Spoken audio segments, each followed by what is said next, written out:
Okay, so let's look at an example. So we have our example stock OICX here. It's trading for $100. Let's just say if we bought 100 shares of the stock and the stock moves up to 101, okay, pretty simple. We're going to make $100. Okay, we're going to have a $1 unrealized profit. But let's look at how the options are going to perform. Okay, so we're looking at options that expire in 30 days to expiration, implied volatility of 45. We'll talk about implied volatility next week, and interest rates of roughly 4.5%. So we're going to look at the 50 call, the 100 call, and the 110 out of the money call. So if the stock moves from 100 to 101, okay, with the stock trading 100, this 50 level call, it's $50 in the money, so it's trading for at least $50. In this case, it's trading for $50.20. It has a little bit of time premium, but it has a 1 delta, okay? So if the stock goes up to 101, this option's going to gain $1, all right? So if I own this call, I'm going to have an unrealized P&L of $100.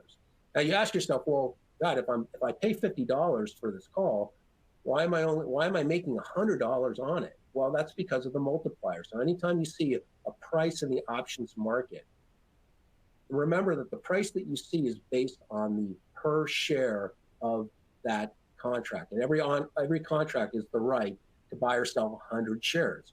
So every standard contract has what's known as 100 multipliers. So if you see a price in the options market, if I want to buy this 100 level or this 50 level call, okay, for $50.20, I have to multiply this price by 100. So this call is really going to cost me $5,020 if I buy one call.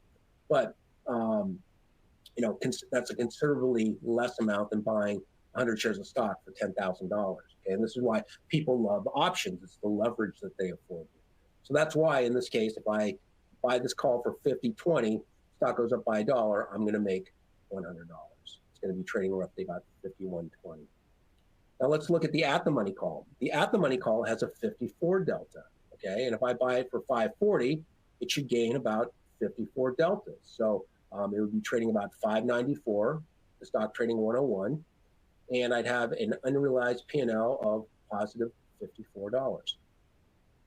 And the same thing for the out of the money call. The out of the money call has a 26 delta, and if I pay $195 for it, in theory that that option should be trading about $221 with the stock up $1 based on its delta here.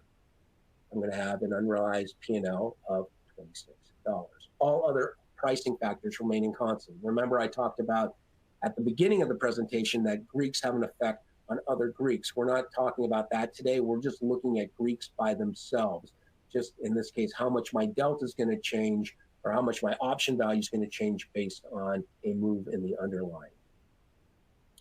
Now, puts, as they are negatively correlated to the market, are going to do just the opposite. So if the stock moves from 100 to 101, and I'm long this deep in the money put, the 150 put, okay, well, it's trading for $50 with the stock trading 100.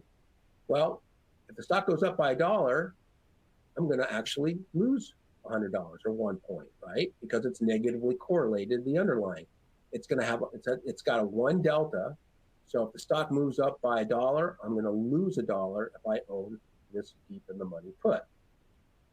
Same thing with the at the money options. If I own this at the money 100 strike put for $504, okay, and the stock moves up by $1, I'm going to lose about 46 cents. And this option should be trading roughly about $4.58 now with the stock trading 101. So I'd be sitting on an unrealized loss of $46.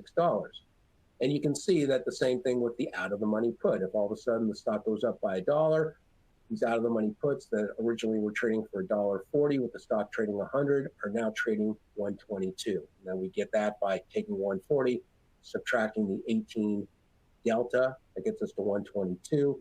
We would have an unrealized loss of $18 in this case.